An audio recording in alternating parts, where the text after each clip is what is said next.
So what are AI chips? I mean, really, what's the deal with them? They are, without a doubt, the hidden engines powering so much of our modern world. So today, we're going to break it all down. Okay, just think about this for a second. Your phone recognizes your face instantly. Your car might be able to drive itself. I mean, how is any of this actually possible? It kind of feels like magic, right? Like something out of a movie. But it's not. So what's the secret sauce here? Well, it's not magic. It's all about the hardware, specifically these incredible little things called AI chips. And here's the best way to wrap your head around it. Think of them as the specialized brains that give our devices the power to think.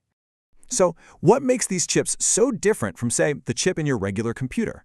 Well, most computers run on a CPU, a central processing unit. Think of that as a generalist brain. It's good at lots of different things. It's an all-rounder. But an AI chip? That's a specialist brain. It's a focused expert, an absolute genius at very specific AI tasks, way beyond what the generalist can do. And what's the result of all that focus? Speed and efficiency. AI tasks chew through mountains of data, and having a specialist means you can do it way, way faster and use a lot less power doing it. That's the key right there. Now here's where it gets really interesting. AI chip isn't just one type of thing. Nope, it's more like a team of specialists, each with their own unique talent. So come on, let's meet the team. First up, we've got the GPU, our multitasking artist. Now get this, these were actually created for video games. Their whole job was to handle thousands of little tasks all at the same time to create those amazing graphics. Well, that skill, called parallel processing, turned out to be the perfect superpower for training huge AI models. Next, say hello to the TPU, the AI expert. This brain was custom-built by Google for one reason and one reason only, to be the absolute best at running AI and machine learning. It's hyper-specialized and incredibly powerful.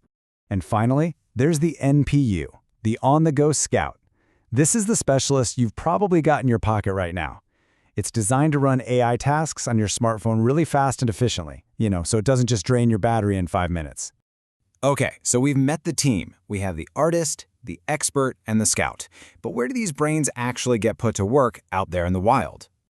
Let's connect the dots. That instant face recognition on your phone, that's our NPU Scout doing its thing. The incredibly smart AI chatbots you can talk to, they're running on servers packed with TPU experts. And a self-driving car that has to see and understand the world around it, that is a perfect job for our GPU artist. And in really complex stuff, like medical diagnoses, these specialists will often team up. So when you look at all of this together, from the phone in your hand to the massive data centers, it all boils down to one simple, crucial point. This is it. This is the whole ballgame. AI chips are what make our machines not just more powerful, but genuinely smarter, faster, and way more efficient. They are the reason our tech can do what it does today. Which, of course, leads us to the big question. We've seen what these specialized brains can pull off right now, and it's already amazing. But as they get even more powerful, as they become even more specialized, what in the world will they learn to do next?